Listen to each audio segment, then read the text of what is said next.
Alhamdulillahillazi arsala rasulahu bil huda wa dinil haq liyuzhirahu ala dini kullih wa kafa billahi syahida. Asyhadu an la ilaha illallah wahdahu la syarikalah wa asyhadu anna Muhammadan abduhu wa rasuluh. Allahumma sholli wa sallim wa barik ala sayyidina Muhammadin wa ala alihi wa ashabihi ajmain, amma ba'du.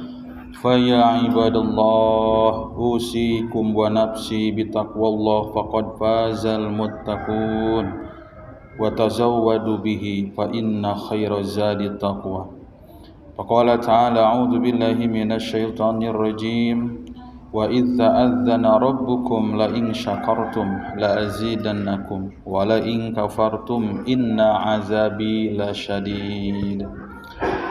Hadirin sidang Jumaah rahimakumullah, anu pangpayunna khatib ngadugikeun wasiat ka diri pribadi khususna umumna kasadayana jamaah oge sahabai anu adangu anu ngupingkeun kana ieu swanten sumangga urang sami-sami ningkatkeun iman, ningkatkeun takwa, katauhidan, kaislaman, ihsan ka Allah Subhanahu wa taala. Anu jelas-jelas ku Allah dijamin surga dicawiskeun keur jalma-jalma anu takwa. Lamun can bisa takwa sagemblengna asal katingalina aya lengkah anu ditikreuh ku anjeunna menuju katakwaan. Dina ieu waktos urang sadayana aya dina sasih Rabiul Awal.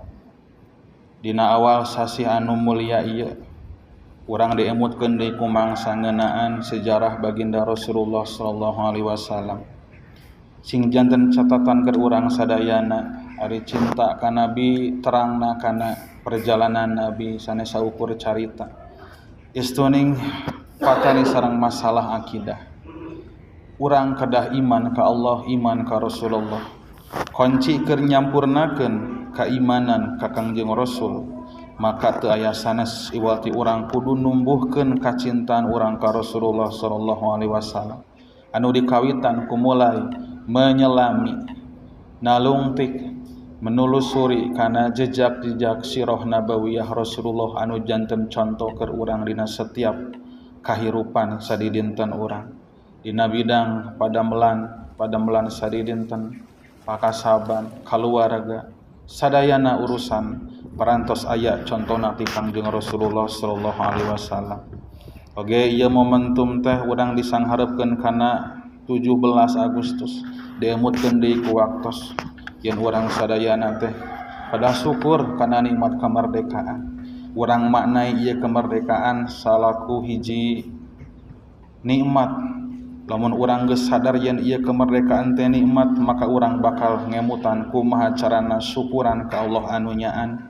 Syukuran anu henteu ngan saukur dina lisan, tapi syukur anu tiasa dibuktoskeun ku tindakan. Sadaya tindakan kasolehan, kamaslahatan anu mangrupikeun buah tina ayana katakwaan dina diri urang sewang-sewangan. Hadirin kaum muslimin rahimakumullah, dina zaman kiwari urang sadayana alhamdulillah ku Allah dipaparin kanikmatan hirup anu serba gampil, serba mudah. Memang ti kapungkur ge Allah tos ngagampilkeun kana kahirupan urang teh ku disayogikeun sagala rupi keperluan kahirupan manusia, dijadikeun sasatoan, dijadikeun tutuwuhan, dijadikeun sebagian ingon-ingon jadi tunggangan urang sadayana keur ngalaksanakeun kahirupan. Tambih zaman ayeuna kalayan perkembangan teknologi hirup urang semakin mudah. Teknologi pangan nepikeun ka zaman ayeuna tiasa ngawetkeun katuangan anu bisa bertahan sababaraha dinten, sababaraha minggon, bahkan sababaraha bulan. Teknologi transportasi ayeuna jalma bisa pindah ti hiji tempat ka tempat anu jauh jarakna ribu-ribu kilometer, bahkan teu butuh waktu mang bulan-bulan mang minggu-minggu. Ayana kapal, pesawat, bahkan aya kendaraan atanapi armada lintas benua anu melalui jalur luar angkasa. Teknologi informasi ngahubungkeun sadayana manusia saalam dunia. Lamun kapungkur silaturahim teh kudu paamprok jonghok patepung lawung zaman ayeuna. Cukup ku isyarat, ku huruf-huruf, ku pesan-pesan. suara atana pitulisan tiasa melintasi antar benua, antar negara. Hadirin kaum muslimin rahimakumullah, kahirupan beki mudah, maka ibadah oge alhamdulillah ngiring gampil, ngiring kausahakeun kamudahanana.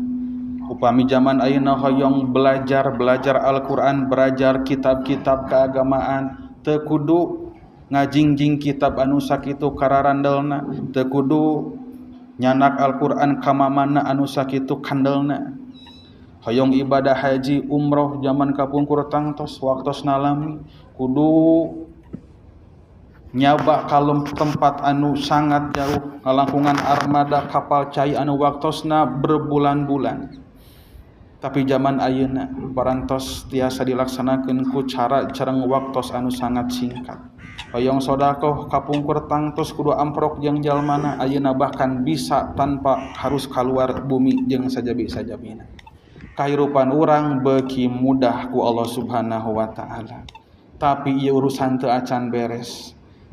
Ternyata kamudahan hirup anu ku urang karandapan zaman ayeuna ieu ge dituturkeun ku kagampilan urang pikeun nyieun kamaksiatan. Hirup jadi gampil, ibadah jadi mudah, tapi ulah hilap kamaksiatan oge mudah ku urang dilaksanakeun. Saumpamina dina bab judi, lamun baheula anu disebut judi teh kudu ngumpul jalma sakurang-kurangna 2 tiluan. Bahkan zaman ayeuna bisa dilakukan nu disebut maisir, perjudian tanpa kudu kaluar ti imah.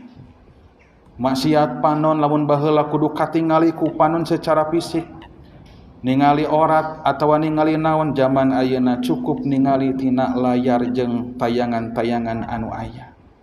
Gibah fitnah bisa menyerbak di mana-mana tanpa harus keluar imah. Seueur media-media anu sabenerna tanpa sadar geus jadi media kamaksiatan umat manusia. Ku kituna bahkan maksiat hate oge, dosa-dosa hade semakin tersulut. Jalma beuki gampang keur nembongkeun ka takaburan, kaujuban, sifat ujub, sifat dengki jeung sajaba-sajabana ku zaman ayeuna. Maksadna urang sami-sami emut kahirupan anu semakin mudah ieu si horeng dituturkeun ku kagampilan pikeun ngalaksanakeun kamaksiatan. Ku kituna tampi ieu kanikmatan oge urang sing langkung waspada yen dibalik ieu kanikmatan aya hiji lolongkrang anu kedah ku urang dijaga. Ulah nepikeun ka ieu kanikmatan ngajadikeun urang poho, terus urang sadar atawa teu sadar geus loba padosaan kamaksiatan anu geus ku urang diancruban tina akibat kagampilan ieu kahidupan anu ku urang karandapan. Allah ngadawukeun wala tanazza'u fatabshalu wa tadhabu rihukum wasbiru innallaha ma'as sabirin. Hai manusia, anjeun ulah rek papaseaan turut hawa nafsu jeung ngabalukarkeun anu ngabalukarkeun aranjeun jadi hangker sarta leungit kakuatan aranjeun jeung aranjeun kudu sabar saestuna Allah aya jeung nyarengan jalma-jalma anu sabar. Jadi urang kedah tiasa ngabentangkeun sikap sabar di tengah kahirupan anu modern sapertoskeun ieu. Sabar dina hartos, ulah gampil diri kabawa, kagusur, bahkan ancrub kana pamaksiatan. Tawaleh urang kedah nyalindung ka Allah Subhanahu wa taala. Mugia ieu ujian kahirupan anu sabenerna mah ujian, amisna kahirupan teh jadi ujian. Allah nulungan urang sadayana jadi jalmi-jalmi anu menang, jadi jalmi-jalmi anu lolos tina godaan setan, tina godaan-godaan kemajuan teknologi. Dabari urang sadayana langkung istiqomah katakwaan ka Allah Subhanahu wa taala. Amin ya Allah ya rabbal alamin. Barakallahu li wa lakum fil Qur'anil adim wa nafa'ana wa iyyakum bima fi minal ayati wa dzikril hakim wa taqabbala minni wa minkum tilawatah innahu huwas samiul alim.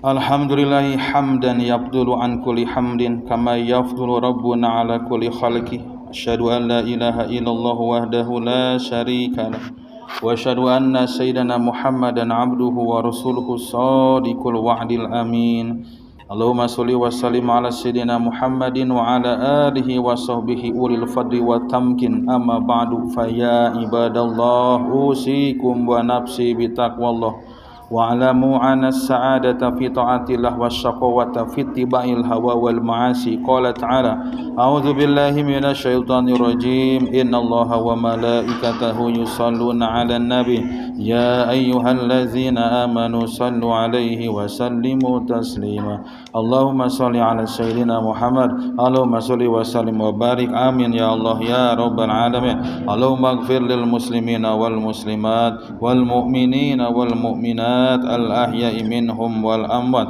اللهم احفظ أولادنا وشبابنا من شرور الحياة ومفاسد الشباقات ومن فتن هذه الأزمان اللهم اجعل جوارحنا وأبصارنا وألسنتنا حجة لنا لا علينا يوم القيامة اللهم نور قلوبنا بنور هدايتك كما نورت الأرض بنور شمسك وقمرك أبدا أبدا ربنا ظلمنا أنفسنا وإن لم تغفر لنا وترحمنا لنكونن من الخاسرين ربنا آتنا في الدنيا حسنة وفي الآخرة حسنة وقنا عذاب النار سبحان ربك رب العزة عما يصفون وسلام على المرسلين والحمد لله رب العالمين عباد الله إن الله يأمر بالعدل والإحسان وإيتاء ذي القربى وينهى عن الفحشاء والمنكر والبغي يعظكم لعلكم تذكرون ولذكر الله أكبر أستغفر